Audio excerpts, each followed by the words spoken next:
3, 2, 1. Hola, ¿qué tal? Muy buenas noches tengan todos ustedes. Pues el día de hoy ya estamos casi listos para empezar esta entrevista. Nuestro querido invitado del día de hoy es nuestro querido Rodolfo Martínez Martínez. Espérenme un segundito. Él es investigador social y promotor cultural y también vamos a hablar del Centro de Investigaciones y Estudios Superiores en Antropología Social, CIESAS. Ahorita vamos a hablar un poco más del tema. Bienvenido. Muchas gracias. No, Bere, te agradezco y un saludo a tu auditorio.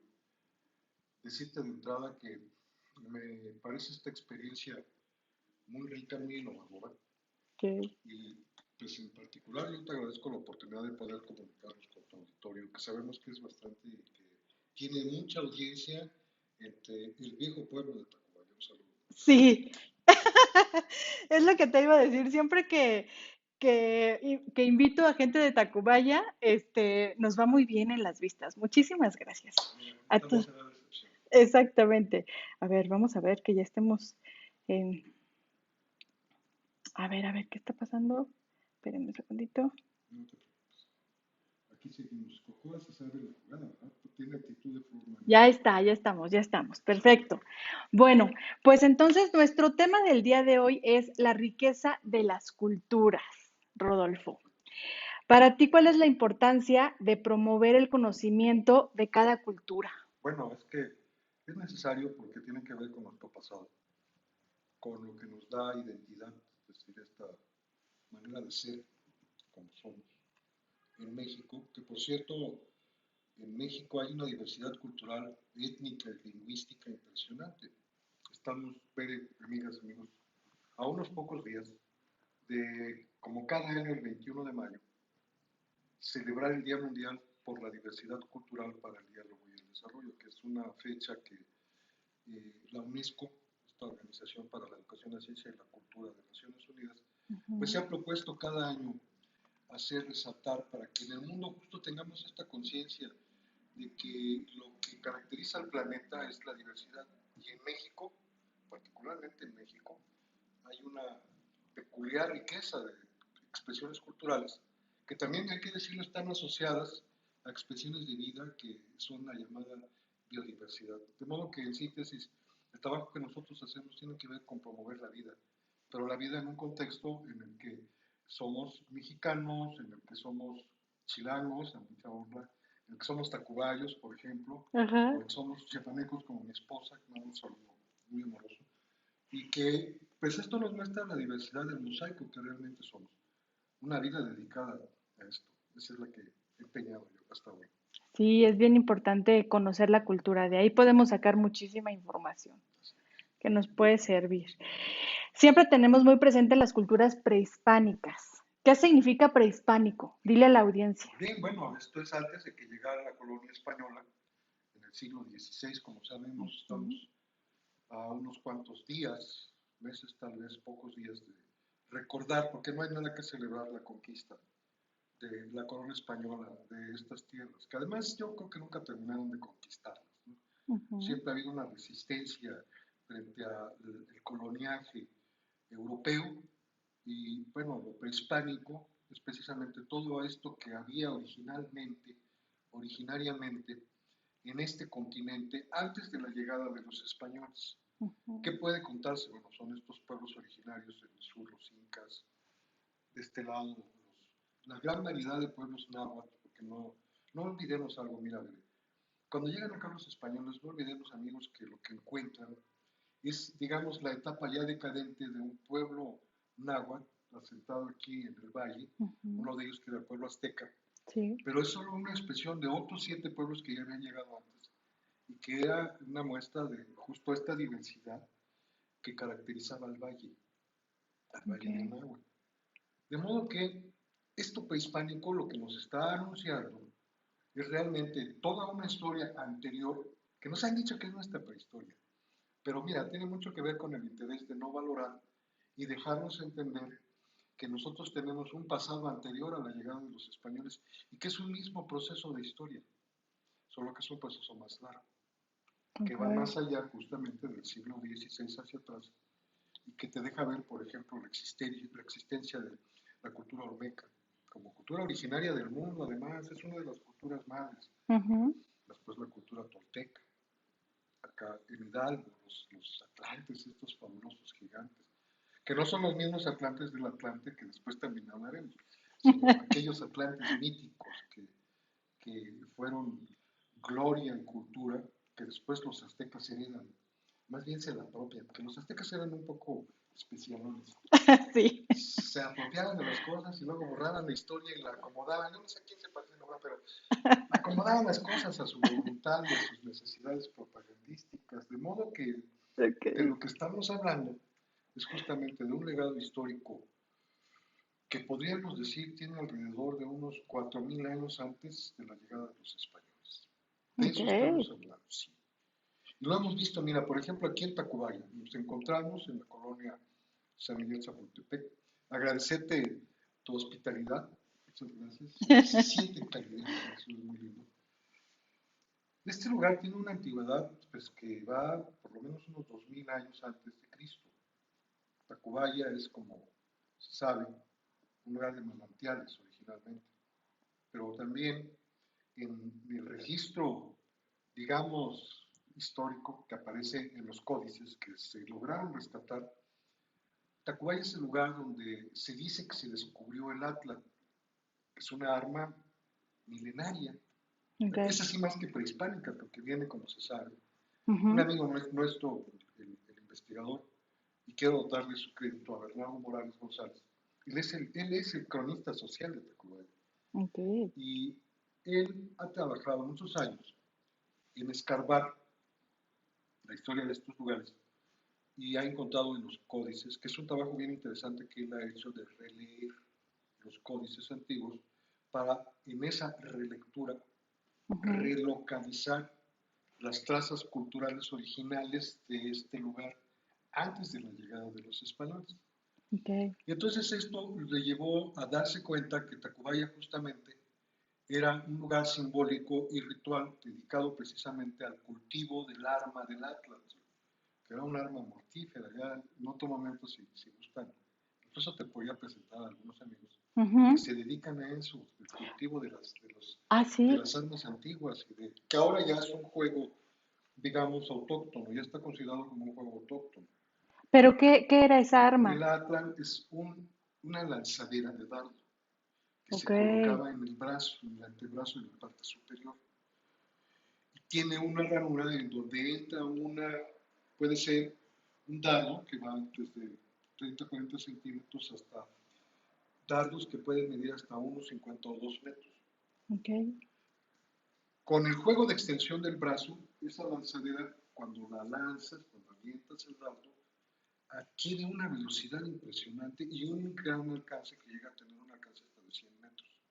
¿Cómo crees? Si ese dardo a esa velocidad y a esa altura como cae, te cae a ti te puede atravesar. Era un arma que Bernal Díaz del Castillo, cuando le toca narrar, tú me dices dónde haya que cortar y dónde haya que No, no, dejar, no, por favor. porque Ya, tiene que ver interesante. con el origen ancestral de que es Tacubaya. Ujú. Bernal Díaz del Castillo cuenta en estas crónicas de la Nueva España, que además se escribió como 50 años después de la conquista, hay que decirlo. No son fieles. Ajá. Cuentan lo que ellos hicieron, porque sabemos que la historia la cuentan siempre los vencedores, y ellos vencieron en ese lugar. Sí. Él hablaba de unas flechas que llegaban quién sabe de dónde y que hacían que cayeran muchos muertos de los soldados españoles. Ellos no sabían qué era, hasta que después investigan y encuentran que era eso, era un arma, y que era una lanzadera que hacía que a por lo menos 100 metros de distancia no siquiera sabían de dónde los estaban atacando los españoles. Claro que no se podía comparar un arma con la eficacia mortífera de las armas de fuego que ellos traían. ¿Qué armas de fuego traían los españoles? Arcabuces, sobre todo estos Ok. pequeños rifles con una boca abierta, Ujú. cañones, cañones de distintos tamaños, Ok. pero ya usaban pólvora, y el hierro, las espadas. No olvidemos, ver, amigos, que más allá de nuestras creencias religiosas, la llegada a la evangelización religiosa aquí, particularmente en el Valle, fue cruenta, Ujú. fue terrible, y fue con base en el uso de la cruz y de la espada. Si tú te fijas en la forma de la espada tiene una forma de cruz. Ujú. Venían los españoles de una etapa muy cruenta también, en donde habían peleado en las guerras de reconquista de los territorios santos, en estas guerras santas que ellos tuvieron aquí y allá, en fin, que son guerras de invasión por todos lados, son imperios, no olvidemos. Sí. Entonces, bueno, a tu pregunta original de qué podemos hablar de prehistoria, justo en el contexto de Tacubaya, nos podemos ir muy lejos. Okay. Esta es la parte baja de Tacubaya, por ejemplo. Tiene una expresión cultural muy antigua. Pertenecemos, ¿no? Al San Miguel Chapultepec forma parte de la TD. vieja traza, porque esto era un pueblo muy antiguo y muy grande. Y Bien, amigos, por eso les digo que hay que cuidar la colonia. eso, no, hombre, es un patrimonio. Patrimonio, Nosotros, dile a nuestra audiencia. mira, nosotros, digo nosotros, Bernardo, en algún tiempo Mike Quintana, hemos hecho trabajo con los compañeros del mercado de Cartagena, de recuperación de los Concris, un saludo, Nuestra Cris Serrano hermosa. ¿no? Que también ha hecho un trabajo de recuperación de la parte de los edificios, del patrimonio histórico de edificios, monumentos, todo esto. Y lo que hemos visto es que hay distintos niveles. Hay niveles de profundidad impresionante, que es una ciudad o dos que debe haber abajo, muy antigua, que es la vieja Atlacuiguayan. Es decir, nosotros donde estamos es una parte moderna, no tiene ni 2 o 3 siglos. Sí, Hay un pueblo prehispánico que es Atlacuiguayan y ese que tiene, nosotros calculamos entre 2000 y 2500 años más o menos. sí. Del otro lado del periférico hay una colonia que se llama, tirando hacia Santa Fe, hay una colonia que se llama Bellavista, donde la gente es lista, es artista y hay uno que otro carterista. Así es de que si no conoces Tacubaya, mejor ni vaya. Bueno, ahí, Que de ahí vengo yo. ajá, Hoy vinieron los artistas, no se preocupen, no vinieron los carteristas. Ahí lo que tenemos, ah, ver, amigos, es que Bellavista está colocada en una de las lomas del lomerío de Tacubaya, que es un lugar muy antiguo. ok, Otra de las lomas es el lugar donde está, por ejemplo, colocado el observatorio ok. y el de la Comisión Nacional del Agua, a un lado de ¿Sabes la qué? Prepa 4. Dame un segundo. Me están diciendo que no se escucha muy bien mi invitado. ¿Qué hago? Tú dime. Yo creo que nos vamos a tener que quitar el chunchito. Siempre cuando es el chunchito. Ok, a ver, entonces me dicen, ¿vale? Así, sin chunche. Ahora, A ver, ¿ya se escucha mejor? ¿puedo repetir todo el speech? ¿Sí? No, no, no, no, no. No, sí se escuchaba, pero dicen que no te escuchabas muy bien. Ok. Estaba muy bajo el sonido. Ok, Voy a perfecto. hablar un poco más alto. Un poquito más alto vamos a hablar. Claro que sí. Ok. Hola, Tacubaya. Entonces nos decías del pueblo de Bellavista. Bellavista es una colonia que se fundó por ahí de 1920 más o menos y que hace poco cumplió 100 años. Hicimos fue la fundación, fíjate, fue en 1918 y nosotros en 2018 con un grupo de vecinos hicimos un festival para celebrar los 100 años de la colonia. Esta colonia está enclavada en una de las lomas, de las 7 lomas más o menos de que se compone el lomerío de Tacubaya. Otra es la loma donde está el observatorio, otra es la loma donde está el Metro Observatorio, y en fin, es como una línea.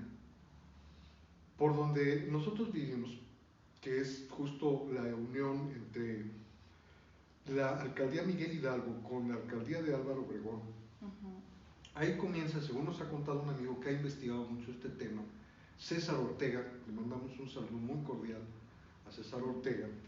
Él hizo un libro que se llama Cihuatlampa. ¿Qué es Cihuatlán? De acuerdo con las investigaciones de la lingüística antigua que él ha hecho, Cihuatlampa significa el lugar de los muertos. ¿Qué quiere decir? Que ese lugar que está colocado al poniente del Valle de la Anáhuac es un lugar que ancestralmente fue dedicado justo a enterrar a los muertos.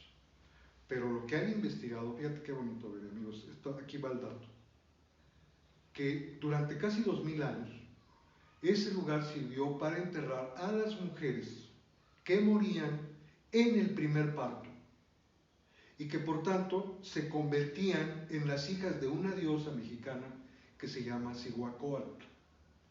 Y esas mujeres, de acuerdo a esa mitología, tenían poderes sobrenaturales. Y entonces Y durante... consideradas diosas. Hijas de una diosa son diosas también. y haber muerto en el primer parto, en el primer parto.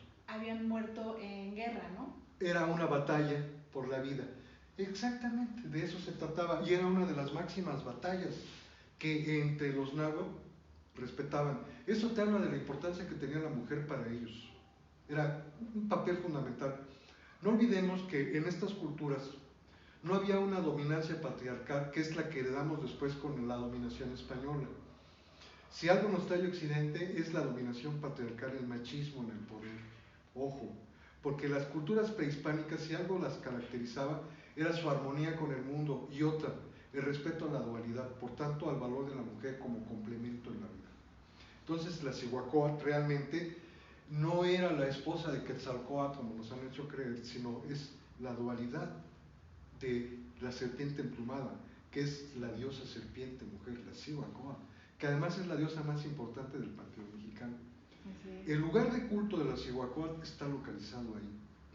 Y durante 2000 años, como te decía, ese lugar había sido dedicado exclusivamente a enterrar a estas mujeres que habían muerto en el primer parto. Con la llegada de Mixcoatl, que sucede por ahí del año 1300 y tantos, ese lugar decide Mixcoatl que por un interés político se abra al entierro de todo tipo de muertos. Y entonces es cuando empieza a perder este carácter originario sagrado que en un principio tenía. Y por eso tenemos tantos panteones a nuestro alrededor. De ese lado, por algo se llama la Barranca del Muerto, sí. Es un panteón ancestral de hace miles de años.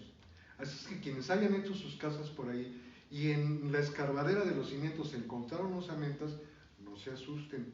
Eso era un panteón, justamente. Exacto. Durante más de 3000 años, imagínate cuánta gente vino a enterrar aquí. César Ortega, el investigador que ha hecho este trabajo, me parece monumental, de relocalización de este territorio sagrado. Lo que nos dice es que han encontrado incluso vasijas con dibujos de ballenas, aquí donde hay ballenas. Sí hubo mamuts en algún momento, el mastodonte, que se encontraron en las excavaciones de la construcción del Metro Observatorio hace muchos años. Pero a las ballenas, ¿a dónde las? Ni modo que en el lago de Chapultepec todavía no existía. No. Esas vasijas con imágenes de ballenas, se sabe que hoy venían de los pueblos Cucapá, de los pueblos yumanos del norte de México, que hoy están en un problema muy serio de extinción. Y que esos pueblos, desde el norte de Arizona, bajaban hasta aquí, al Lomerío, a enterrar a sus mujeres.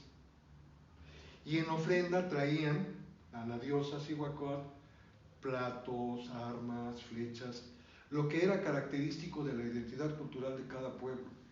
Los pescadores traían vasijas que traían motivos de los animales que ellos cazaban, o los cazadores del más adentro del delta del río Colorado, porque han encontrado esas cosas ahí. ¿Cómo te explicas que llegaron ahí? Bueno, eran ofrendas que desde allá arriba venían y traían acá. Otras ofrendas se han encontrado cosas de los mayas, de la parte de Guatemala, venían han encontrado restos de culturas del norte de Colombia y Panamá. Es que aquí es una tribu que se fue para varios puntos cardinales y entonces llegaron a todos estos lugares, ¿no? O sea, ¿traemos todo ese vestigio o cómo fue? No, fíjate que esto habla justamente de que no ha sido un solo pueblo, sino que ha habido orígenes en distintos puntos y que ha habido fusiones culturales todo el tiempo. Y que esto ha dado origen a que, por ejemplo, aquí en Mesoamérica hay una cultura común que es la cultura náhuatl.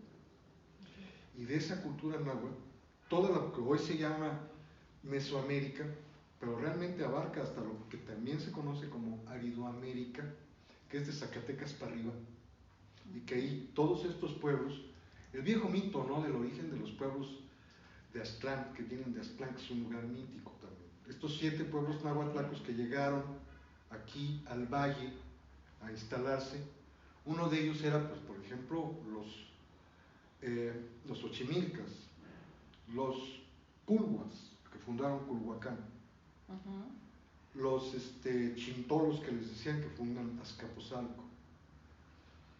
Y aquí llega un pueblo particularmente que es tal vez el segundo o el tercero de los 7 que llegan, fue uno de los primeros que llegaron, creo que fue el segundo, que es el pueblo, la cultura tepaneca. Estos pueblos son después de los náhuatl. Son estos pueblos, no, juntos son pueblos náhuatl que fundan originalmente estos lugares. Y después fue Teotihuacán. No, antes Teotihuacán. Ok. Antes Teotihuacán, no olvides que Teotihuacán es la cultura tolteca, que son como 300 años antes de que esto se funde. Esto es después. Aquí la fundación de Anáhuac es por ahí de 1300. Ahora la gente que está en el poder quiere ajustar que fue en el 1321. No se dejen engañar, lean. No, es por ahí de 1325, más o menos más después. Okay. ¿No? Pero cuando fundan aquí el valle, ya había culturas anteriores alrededor. Okay. No olvides que ya existían los mayas, que no se llamaban mayas, se llamaban itzáes. Y que cuando llegan los españoles, igual lo que conocen es un pueblo maya decadente, que ya traía detrás de sí como una historia de 4000 años atrás. Sí, ya. No se los llevaron los marcianos, eso es otra tontería. Oye, pero además... Migración, amiga, se llama migración. Migración. Eso hace, pum, pum, pum. Y Teotihuacán ya también tenía sus añísimos, porque teníamos esta idea de que Teotihuacán era como por ahí de Tenochtitlan. No, es anterior. Mira, digamos la cultura madre es la cultura olmeca. Y esta va, si me equivoco, los especialistas, a ver si nos están viendo para que se manifiesten. Sí, ¿no? Una antigüedad de unos 4000 años, los olmecas. No surgen en Tabasco, surgen en una región que va de Guerrero, de Chilpancingo, Tixtla, a Tabasco. ¿Y de los mayas a los olmecas? Los mayas tienen una antigüedad igual también. Mira, los primeros son los olmecas y ya hay derivaciones. ¿Antes que los mayas? Ok. La cultura olmeca es una cultura muy importante porque es una de las culturas matrices del planeta, junto con los chinos y los indios. Estamos acá, de este lado. Ya después vienen derivas que son producto de las migraciones, de la interculturalidad, amigas, amigos, acuérdense de esa rara palabra. Algunos me dirán, bueno, ¿y eso con qué ensalada te lo comes? No, la interculturalidad es un proceso de intercambio cultural de pueblos distintos que ha habido en el planeta todo el tiempo. Sí. En términos de lingüística, en términos de expresiones culturales, en términos étnicos, no se diga en términos de conocimiento. Entonces esta interculturalidad se ha dado todo el tiempo y es la que explica que haya estas combinaciones étnicas, lingüísticas. Ahora que vamos a estar en lo del festival, más adelante hablaremos de eso, del festival afro, cómo ellos fueron arrancados de sus pueblos. Yo platicaba con mi pareja el caso de uno de ellos que fue de los primeros que llegó aquí en el siglo XVI, a finales del siglo, muy reciente de la conquista de México, ya aquí estaban los españoles. Estamos hablando ya de los afromexicanos, Así estos es. esclavos que llegan con los españoles. Qué triste decirlo, pero este país está fundado sobre un régimen legal de explotación de esclavos. Eso no se dice. El Estado Nacional moderno está fundado sobre un terrible negocio de explotación legal de seres humanos, esclavos negros, por medio de sistemas de trata. La trata, yo no sé, ahora se expanden, sí, digo, qué terrible, ¿no? Pero se espantan de que exista la trata. Bere fue legal, muchos siglos. Este país está fundado en la explotación legal de esclavos, claro, que fueron arrancados en lo que se llama la diáspora africana y que fueron aventados a la fuerza a cumplir trabajos forzados en lugares que no eran los de ellos y que llegaron a ser explotados. Uno de ellos fue aquí en México. Aquí hay un legado terrible de explotación, ¿no? Esclavos. Platicábamos con mi esposa hace poco del caso de uno de ellos que llegó a finales del siglo XVI, Gaspar Yanga, y que fue el que encabezó la primera rebelión en contra de la corona española en defensa de los pueblos negros. Eso fue lo que hoy es el norte de Veracruz. Okay. Se dice que Yanga era un príncipe que habían arrancado.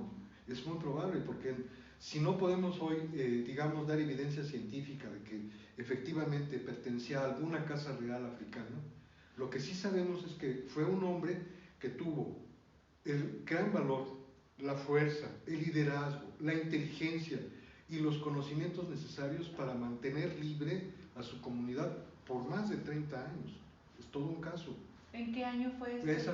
Mira, entre 1560 al 1600 más o menos, porque es un fenómeno que va más allá del siglo XVI. Aquí no lo querían. Estuvo satanizado Yanga. Es esto que les llamaban cimarrones. Oh, sí. Que es estos negros poderosos, fuertes, muchos de ellos muy carismáticos, seguramente portadores de sus saberes ancestrales, porque entre ellos sabemos hoy que venían poetas, no solo, ¿qué había entre esos? Me emociona mucho ver, pero sí. ¿qué había entre ellos? Había poetas, había soldados, había guerreros, había filósofos, había artistas, había estadistas, había de todo. Había sí, a veces también. tenemos ese tema de que los indígenas es gente ignorante y los ignorantes somos nosotros que no sabemos la diversidad cultural que tienen ellos. Fíjate, en los viajes que hemos hecho por este hermoso país tantas veces que lo hemos recorrido, hemos encontrado lo hemos hablado, estas mezclas entre indígenas y afros. Hemos encontrado, ¿por qué voy hacia allá? Porque hemos encontrado que a ambos formas de pueblo, de población, les identifica mucho su armonía con la naturaleza. Si los africanos trajeron una herencia a América, fue precisamente su armonía con el mundo natural, sus colores. Jamaica, les recomendamos mucho por ahí buscar un documental que se llama Jamaica y Tamarindo, de Ebony Bailey, que precisamente lo que hace una directora de cine muy joven, afromexicana, que es mostrarnos su identidad cultural, lo sensible que es, lo antigua que es, desde el valor que tiene la flor de la Jamaica, que es una herencia africana en América, particularmente en México. El tamarindo, el fruto del tamarindo, ese agrio, tan delicioso, dulce o salado, como usted lo quiera, o con chilito piquín, como usted quiera, viene de África.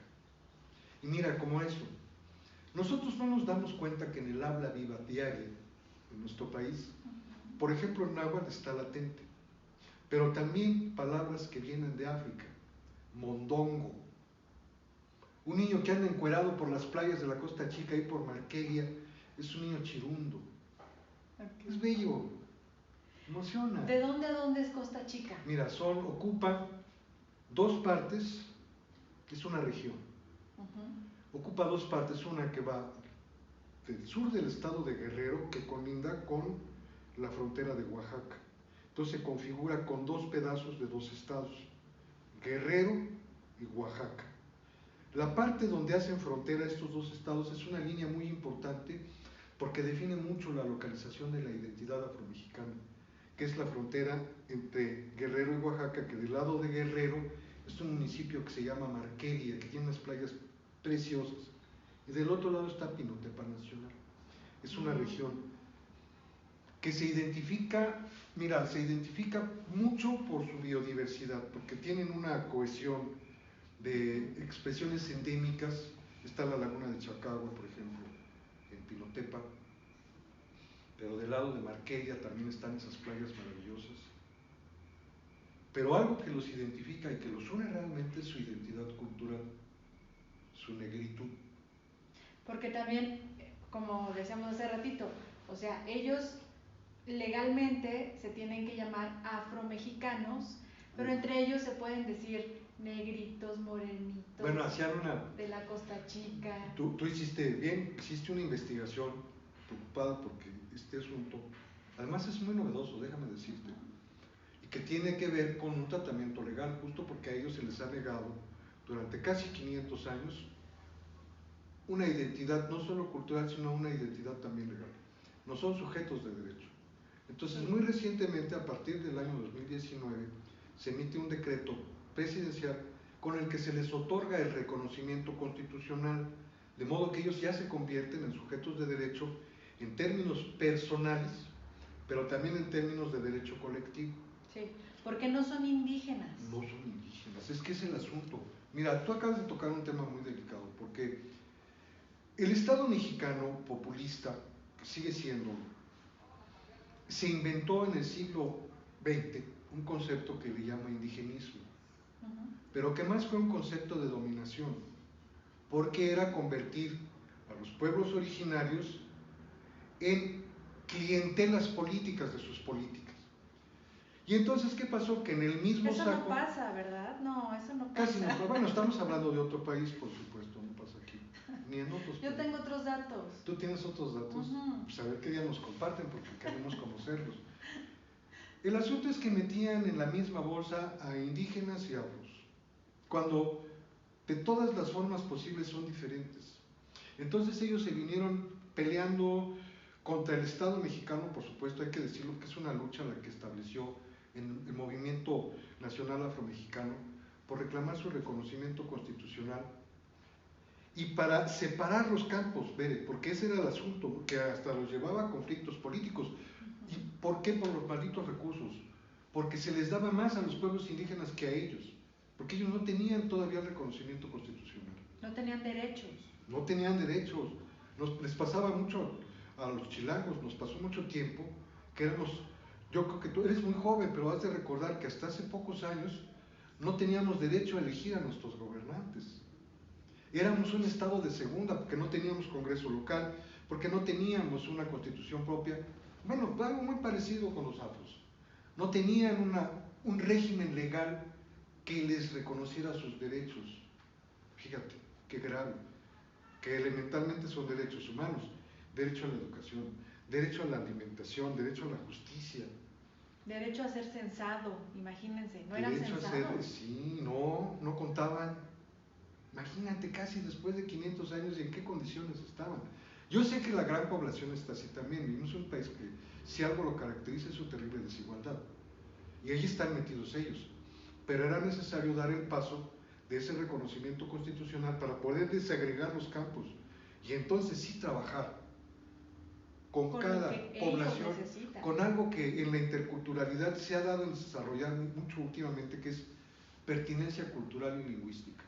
Es decir, que las políticas que se hacen para ellos no sean un diseño únicamente desde los centros de poder que son las ciudades, sino que sean políticas que están diseñadas precisamente para ellos y con ellos.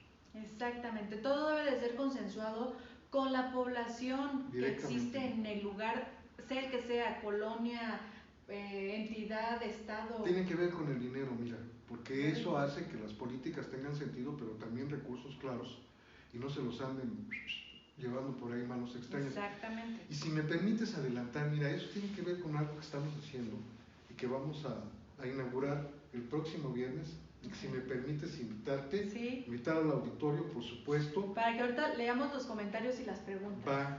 Y si nos hacen preguntas del Atlante, las estoy esperando. Mira, nosotros vamos a tener, tú mencionabas al principio de la presentación, te agradezco mucho. Yo actualmente me desempeño como asesor en comunicación del Laboratorio Audiovisual del Centro de Investigación y Estudios Superiores en Antropología Social, el CIESAS, que es uno de los centros públicos de investigación de CONACYT dedicado a la antropología social. ¿Qué hacemos ahí? Bueno, hay una planta de investigadores muy importante que tiene una tradición que ya va a cumplir 50 años el CIESAS, que comenzó con el doctor Gonzalo Aguirre Beltrán, precisamente de compromiso de investigación y desarrollo con las poblaciones afromexicanas. Entonces, nosotros lo que estamos haciendo desde laboratorios, se propuso después de una serie de trabajos con el doctor Mauricio Sánchez, le mandamos un saludo, coordinador del laboratorio, con la colega Claudia Lora, investigadora, doctora en antropología, que está también haciendo un postdoctorado ahí en el laboratorio, el biólogo Alejandro Peñalosa, que es el pato cibernético que se encarga de hacer posible toda la cuestión digital, y tu servidor, que soy un comunicólogo del siglo pasado, que vengo de un barrio y que estoy muy interesado en los temas de identidad y con muchísimas horas de vuelo en estas cosas. Nosotros propusimos crear un festival que nos diera la oportunidad a todos de conocer la producción actual audiovisual que se está llevando a cabo, sobre todo entre la nueva generación de productores y de realizadores de video, de recursos audiovisuales dedicados al arte y sobre todo de cine y documental antropológico. Entonces los vamos a presentar ahí. Va a ser una experiencia nueva, en la medida en que todo lo tenemos que hacer a distancia. Casi todos los ponentes están localizados en Costa Chica de Oaxaca y de Guerrero. Algunas de ellas son investigadoras del CIESAS, que están metidas con la actividad de las mujeres afro, que son mujeres que están lo mismo en la academia, que están trabajando en las comunidades. Me emociona mucho porque es gente muy entregada, gente como tú, como mi esposa, como muchas mujeres que están luchando. Y ellas lo hacen desde el ámbito de la lucha de la identidad afromexicana. Y este festival nos va a permitir presentar como un estado actual de la investigación que se está haciendo de parte de la academia con estas comunidades afros en la Costa Chica, sobre todo en dos campos. Mira, en el campo de la comunicación audiovisual y en el campo de la educación intercultural. ¿Dónde lo podemos ver? Lo van a poder ver a través del canal de Facebook oficial del CIESAS. Ok, CIESAS con C y luego S. CIESAS. Vamos a mandar unas ligas, si nos permites, a través de tu auditorio, de tus canales, compartir las ligas y lo vamos a transmitir. Va a ser una experiencia, ¿no sabes? O sea, yo ahorita estoy como aquí con el automático porque ya llevamos varias noches sin dormir. Mira, ha sido muy interesante y es un reto. Y es un reto tecnológico, porque aunque yo no estoy en esa parte, esa parte la lleva el biólogo Alejandro Peñalosa Castro, de conectarnos a todos con todo. Y entonces, por ejemplo, aquí encontramos problemas. Fíjate, muchos de los ponentes que están en Costa Chica, en Oaxaca, por ejemplo, viven en comunidades en donde la señal de internet no es buena. ¿Qué va a pasar? No sabemos. Todo lo tenemos ya programado, fríamente calculado con botoncitos y todo, pero siempre estamos expuestos a algo nuevo, inédito, y que pues muchas veces no está en el guión. Pero bueno, lo cierto es que ya tenemos varios meses trabajando en el festival. Habrá una parte que tiene que ver con artistas de allá, de la Costa Chica, pintores, fotógrafos, el famoso fotógrafo, hay gente muy reconocida en el medio afro, Hugo Arellanes, que es un fotógrafo con premiaciones a nivel internacional. Vamos a tener... También tienen por ahí a Don Bucho Silvestre Tiburcio Moyoler Rodríguez, Premio Nacional de Ciencias y Artes en el 2001. Así es, va a estar con nosotros. Vamos a tener a Sergio Navarrete. Mira, él es uno, pero de él hay varios. El CIESAS tiene un investigador que se llama Sergio Navarrete Pellicer. Él está trabajando en la unidad CIESAS Pacífico Sur. Él es un musicólogo con estudios, no porque hayan hecho estudios en el extranjero, sino porque los estudios que han hecho en las universidades donde han estado han sido muy reconocidos. Entonces, el caso del doctor Sergio Navarrete, que él viene de la Universidad de Manchester, él es de los fundadores de la antropología audiovisual en el mundo. Hay todo un estudio de la cultura sonora musical del estado de Oaxaca, que integra desde la musicalidad indígena hasta musicalidad de las catedrales, pasando por música popular, por música culta, en fin, ese tipo de invitados vamos a tener. Que justo la música empieza en África, ¿no? Ahí es donde... Ahí empieza. Bueno, pues también vamos a mandar un saludo a la Asociación de Mujeres de la Costa de Oaxaca y a la Asociación México Negro, entre otras. Así es, ellos van a estar con nosotros.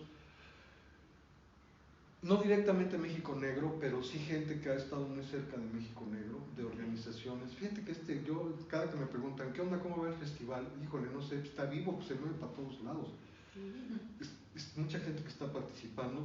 Tenemos una red latinoamericana de mujeres que están en la parte de la Costa Chica. Tenemos una red también, están participando en el festival. La red de jóvenes productores audiovisuales. Un saludo a André Virán, estos jóvenes productores que hoy están haciendo cosas maravillosas. André hizo una campaña. Tú sabes que el censo del 2020 tuvo como una de sus características que al final del conteo se lograron contar casi 2,5 millones de afromexicanos por autorreconocimiento. ¿Cómo se logró eso? Primero decir al auditorio que hubo un conteo intercensal en 2015 y que ese fue como el ejercicio para ir preparando el autorreconocimiento de la población afromexicana de cara al censo del 2020. En ese conteo intercensal lo que se logró fue que se autorreconocieran 1,500,000. 5 años después, aunque no se reconocieron todos los que esperábamos como 5 millones, no lo logramos todavía, pero del 2015 que se registraron 1,5 millones al 2020 se registraron 2,5 millones, o sea que hubo 1 millón que en 5 años. ¿De dónde viene eso? Mira, sabemos que hay, por medio de muchas campañas que hubo, pero hubo una en particular que fue pocos meses antes del censo y que tuvo un impacto muy fuerte porque la hicieron, mira, más que nada, la hicieron jóvenes, pero más que eso la hicieron con esa frescura y con el reconocimiento de decir, a ver, a nosotros se nos maltrata, nos han invisibilizado y vamos a reclamar nuestra presencia. Y eso hizo, nosotros lo hemos como medido un poco, que el reconocimiento aumentara y que la cifra que arrojó finalmente en el 2020 el censo fuera esta de 2,5 millones. Hay un trabajo ahí de parte de los que hacen las producciones audiovisuales. Y que no precisamente eran nuevas personas, sino más bien eran gente que se había invisibilizado. Bueno, pues vamos a leer los... Por favor. Todos nuestros compañeros que nos están viendo. Sandra Bertis, saludos. Sergio Hernández, compañeros, saludos. Tete García, Nadia Ayala, Irma Maldonado, vecina. Sergio Hernández dice, hola compañero, un poquito tarde, pero acá estoy, una observación, casi no se escucha, muchas gracias, ya lo. Qué interesante, dice Irma Maldonado, patrimonio de la Ciudad de México, así es. Beca León, saludos. Nuestra querida Mayra Ayala, buenas noches. Arturo López, saludos. Oye, tienes tu audiencia. Cristian Vidal, sí. Bien, Saúl bueno, Rivera Trigo, saludos. Irma Maldonado, me encantan estos temas. Sergio Hernández se escucha muy bajo, ya se escucha creo que mejor. Alejandra Giñer dice, ¿puedes preguntarle qué opina sobre el camino rojo y la visión? Bueno, estas son partes místicas, yo no me quisiera meter mucho en estos terrenos, no soy la persona más idónea, adecuada, sí. Okay. No quisiera meter, me interesa mucho la parte mística, la alquimia, lo hemos estudiado, pero no quisiera meterme. Guadalupe Angélica Todos los caminos que lleven a luz son caminos, los otros son abismos. Dice Guadalupe Angélica Rodríguez Serrano, nos está viendo. Sergio Hernández, saludos. Bueno, pues vamos por la siguiente pregunta.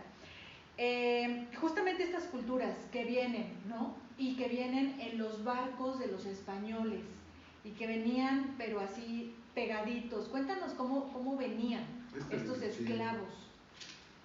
Es terrible, mira, aquí hay que decir algo. La trata de esclavos la inician los que hoy son los países más desarrollados del mundo. Esto es una cosa muy paradójica, porque las primeras licencias que se dan para los barcos negreros se les dan a alemanes. No porque la nacionalidad defina, pero el negocio los definió a ellos como los primeros en un sistema de explotación que se globalizó. Lo primero que se globaliza en el mundo es la explotación humana, el sistema de esclavismo en el siglo XVI. Los siguientes que tienen las concesiones para explotación de negros son los holandeses. Todo esto nos hace pensar en que esta historia de la explotación de los negros realmente es muy complicada, porque mira, la verdad es que apenas se está visibilizando. Yo quisiera partir de esta idea, a ver, ¿por qué el interés en la cuestión afrodescendiente hoy? Porque yo creo que el mundo está dando un paso bien importante a reconocer cómo realmente está hecho. Mira, hoy nos hacemos muchas preguntas de la situación de violencia tan terrible que estamos viviendo. Pero si atendemos a que esta etapa del mundo, la llamada modernidad, que comienza más o menos con la globalización a finales del siglo XVI, principios del XVII, fue una modernización que se hizo por medio de la explotación, el sometimiento, la esclavización, la violencia de secuestrar seres humanos de sus lugares. Y no solo los africanos, aquí mismo, ¿no? El sistema de encomienda que arrancaba de sus comunidades originarias pueblos enteros y se los llevaban a trabajar a las minas, a los ingenios. ¿Qué forma podríamos tener hoy si originalmente es una forma violenta? Estamos viviendo... Ahorita se llama gentrificación. Hoy le llaman gentrificación, pero es una forma igual, si no tan terrible, pero sí tan violenta. O sea, perdón, pero los niños que mataron hace unos meses en el centro de la ciudad, que andaban, los traían paseando en una maleta despedazados, en el centro de la ciudad, donde habita el presidente de la República, no puede haber otra explicación, entonces le ponen gentrificación. Es la violencia de este sistema. Esos niños no tendrían por qué haber estado ahí.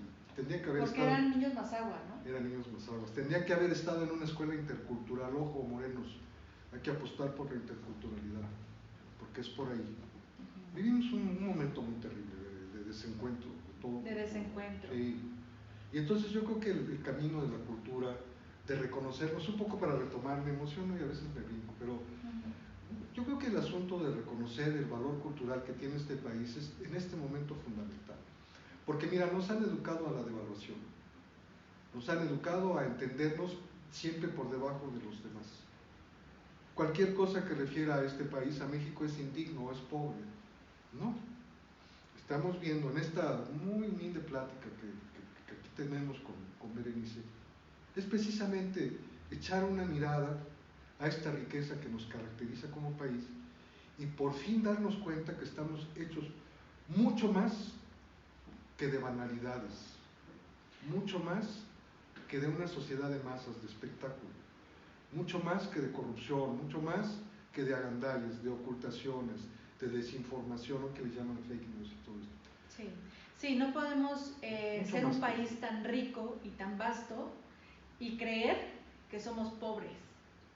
O sea, ¿dónde está el problema, no? El problema es que nos han dicho que así es y que no se tiene. No se tiene dónde.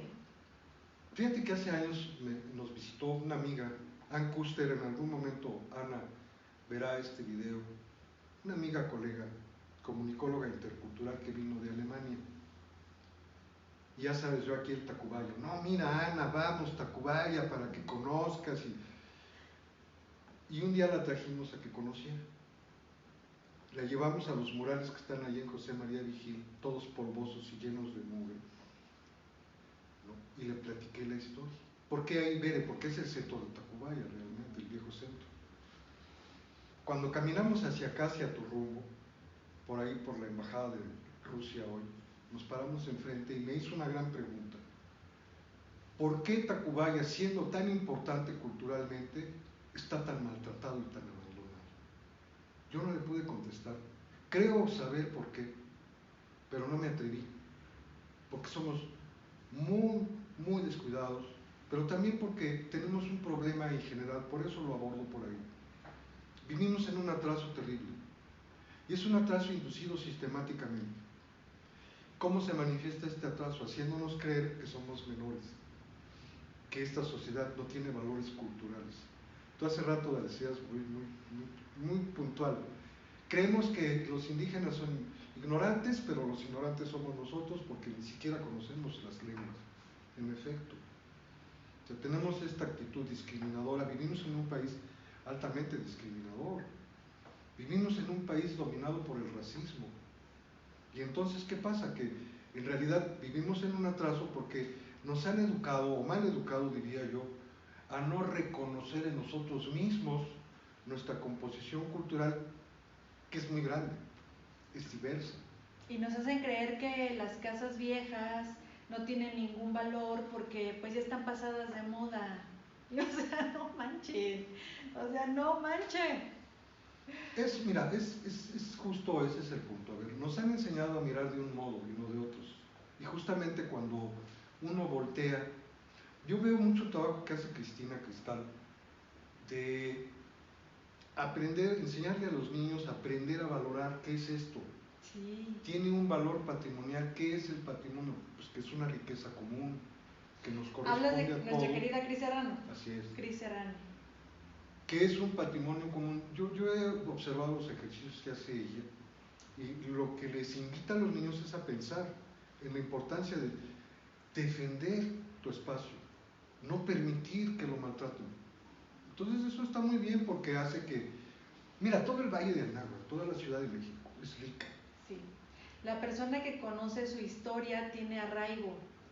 Y de eso va también las personas que no tienen el arraigo, que no saben ni para dónde van ni por dónde vienen, es porque no se les ha enseñado este valor del lugar donde estás, donde vives, donde naces. Hace muchos años con Bernardo Morales hicimos una campaña. Nosotros comenzamos con esto de la recuperación de la memoria tacubaya justo en el año 2000. Estamos cumpliendo 21 años de este trabajo y no hemos parado. Nosotros decíamos, bueno, ¿qué pasa? ¿Por qué este descuido de Tacubaya? Sobre todo en la parte de aquel lado del centro. Pues es que la gente no sabe que esto tiene un valor. ¿Qué podemos hacer? Todos nos enojábamos, nos hacíamos nuestros corajes y ya saben, ¿por qué no cuidan los edificios históricos todos tachoneados? En fin, todo esto, que es muy triste, porque habla de la ignorancia y del bajo nivel académico y educativo que hay en estos lugares. Pero en fin, entonces decíamos, bueno, vamos a hacer una campaña que diga, fíjate dónde pisas, dedicada precisamente a la parte más joven y a la más todavía sensible, pensamos nosotros, que es esta población entre 12 y 20 años. Entonces decía, más o menos la campaña decía, fíjate a dónde pisas, porque cada paso que tú das en Tacubaya, estás pisando por lo menos 1 o 2 niveles de historia que están abajo, si no es que más. Y ahí los dejábamos. Entonces la campaña era un poco recorrer, a ver, fíjate dónde pisas, estás en tal lugar, en este lugar sucedió esto, pero en tal fecha también sucedió esto y esto y lo otro. Sí. Y es que Tacubaya es eso, es una condensación de tiempo y de hechos históricos. Ahora que traen el tema de la campaña de cultura, justo un candidato, pues estaría bien padre que hicieran un museo, ¿no? Queremos, un museo de Tacubaya. Queremos. Alguna vez yo le propuse a Víctor Romo, en la anterior alcaldía que concursó, en eso se quedó, espero verlo pronto, saludo Víctor, es que ya sabes dónde está el mercado de Becerra. Bueno, enfrente había un exhotel que está usado como un lugar a donde llevan arreos de arraigo, es un lugar para la policía. Un día platicando con Víctor Romo ahí enfrente de un acto de campaña, justo la inauguración de su campaña en la anterior que ganó como alcalde, le dije, oye Víctor, hay que hacer un instituto de cultura de Tacubaya. Y volteó y me dijo, ¿qué te parece ese? Lo vamos a expropiar. Espero que nos cumplas, Víctor, porque tú lo propusiste, ¿no? Entonces, yo creo que Tacubaya, después de este rato que hemos estado platicando, si algo nos debe quedar claro en este brincoteo de ideas que hiciste, ofrezco una disculpa. No, está muy bien. Es reconocer precisamente que estamos ante un patrimonio cultural, no solo del Valle de México, te quiero decir, querida amiga, es un patrimonio mundial, porque aquí está sentado justamente uno de los santuarios culturales de algo que se llama Atlatl, y que nada más para ubicarlos en la geografía, era esta arma que mencionábamos hace rato, que los migrantes que venían del norte de Europa llegaron acá cazando mamuts, quiero que sepas, porque los mamuts venían buscando por dónde huir del frío y atraviesan toda esta zona y a través de millones de mucho tiempo llegan acá. Y los que venían correteándolos atrás pues para comérselos también, ¿no? Y pues hacía hambre, no solo hacía frío, hacía mucha hambre. La manera como ellos cazaban al mamut era con el ancla. Imagínate la antigüedad de ese artefacto, y que aquí se halla, por la razón que tú quieras, como decía la poeta Dolores Castro, los árboles dan hojas porque así es. Yo no sé por qué, pero así fue. Aquí sucedió este portento. Dice Bernardo que no es porque aquí se haya descubierto. Lo que pasa es que aquí se perfeccionó su utilización como un arma de guerra para una cierta casta de guerreros. Eso fue lo que pasó aquí. Y porque nosotros somos bien creativos. También. El pueblo de aquí, pues ahora sí mexicanos, sí. Y anteriormente somos muy creativos. Otro dato, fíjate. Dicen que la ingeniería hidráulica nació en Europa, en lugares como estos que tienen canales, ¿no? Como en Italia, por ejemplo, estos lugares, Venecia, todo eso. Con todo lo romántico, sin quitarles el ánimo, pero realmente el origen de la ingeniería hidráulica del mundo estuvo aquí. Y los mismos españoles lo reconocen cuando llegan y ven esa gran Tenochtitlán en medio de es una isla, en medio de un lago. Cuenta Modo, este hombre, el que escribió, Fernández del que Castillo. veía, ¿no? Sobre el agua, ¿no? La luna era un espejo. Imagínate estos hombres, claro que querían ver lo que querían ver, toda su idea del dorado y estas ciudades de oro, y los monstruos que veían, toda la imaginería. Bueno, sí teníamos mucho dorado. Sí había oro, pero las ciudades no eran de oro. Y nos los cambiaron por espejos. ¿Y qué crees que el antiguo mexicano no le daba el valor Pues que el no, oro, porque había. que el occidental le daba al oro? Es como la cultura, no le damos el valor porque tenemos mucha. Y no nos damos cuenta Pero realmente del valor que tiene. Fíjate que yo creo que uno de los aprendizajes de esta noche, tan interesante esta plática, es que la cultura tiene un valor. La cultura no es algo abstracto que sirva como para sentirte muy nice, qué exquisito soy, porque ya fui a un concierto de Ute Lemberg, ya fui a Bellas Artes. No. O sea, el asunto está en el gusto, en lo que te producen las cosas, en el ánimo de vida. Debo decirte que cuando nosotros comenzamos en Bellavista, hace muchos años, en este 2000, con Bernardo y otros amigos de ahí del barrio, hicimos un grupo que se llamaba Bellavista Arte Más Acá, parafraseando a Tepito, Arte Acá. Un saludo al maestro Virgilio Carrillo, con quien tuve del teatro, el director del teatro, que tuve ahí un diálogo por Facebook. Porque hay que decir, si realmente el tener cultura fuera un tema de alta clase social, las bajas atmósferas ni siquiera, y de hecho en los barrios es donde se gesta realmente una cultura exquisita. Entonces no es de que tú seas aquel, sino mira, el arte surge, ¿no? Mi esposa es de un lugar en Chiapas que se llama Villaflores.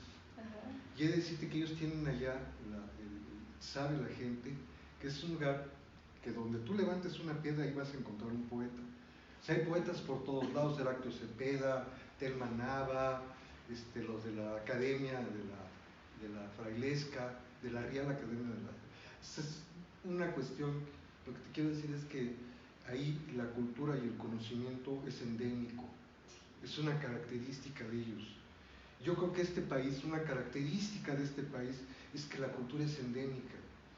La traemos. Flora por todos lados. Claro. Mira, nosotros creamos ese movimiento que se llamó Bellavista Arte Más Acá, y que cuando nosotros lo creamos hicimos un manifiesto y decía muy largo, pero más o menos decía que para nosotros la cultura no era un acto ni era una cuestión, y así seguimos convencidos de esto, es más, militamos de ese lado. Para nosotros la cultura no es un acto de exquisitez, sino una cuestión de sobrevivencia. Porque si nosotros en nuestros barrios no tenemos clara la identidad de quiénes somos, llegan y nos pisan.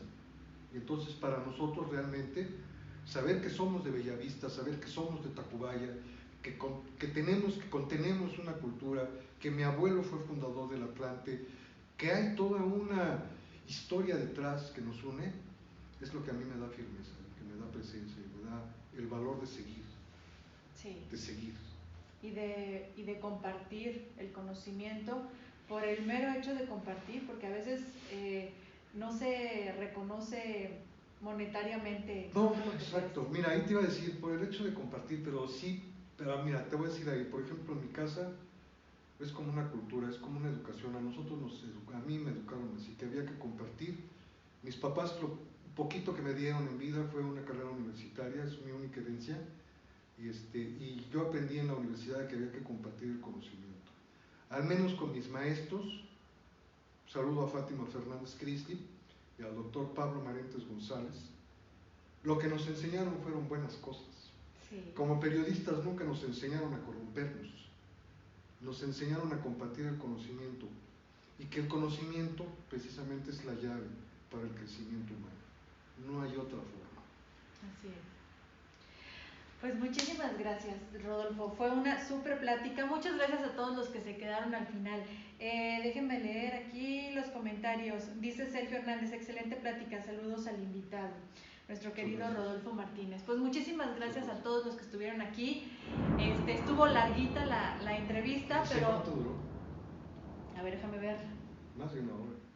Ya justo estamos a la hora. Bueno, A la estuvo hora. muy bien, muy aprovechado, bien. Sí, bueno, pues hay que cuidar nuestros ancestros, hay que cuidar nuestras colonias, que son tan bonitas, y que siempre todo se haga de manera consensuada con las poblaciones y los colonos de cada colonia, delegación, calle, Todo. etcétera, etcétera. Y que nuestros Consúltenos. amigos inmobiliarios se fijen a dónde llegan, que no nada más por los permisos Muy bien hagan dicho. torres que no tienen nada De que ver 60 con el pisos, entorno. me imagino. San Ángel por eso es tan hermoso, porque justamente cuidan y saben cuidar. Entonces, por favor, a todos los inmobiliarios los invitamos a que se sumen a cuidar las colonias. Muchísimas gracias. Pues muchas gracias a todos ustedes. Besos, que descansen. Lindo fin de semana. Gracias. Bye.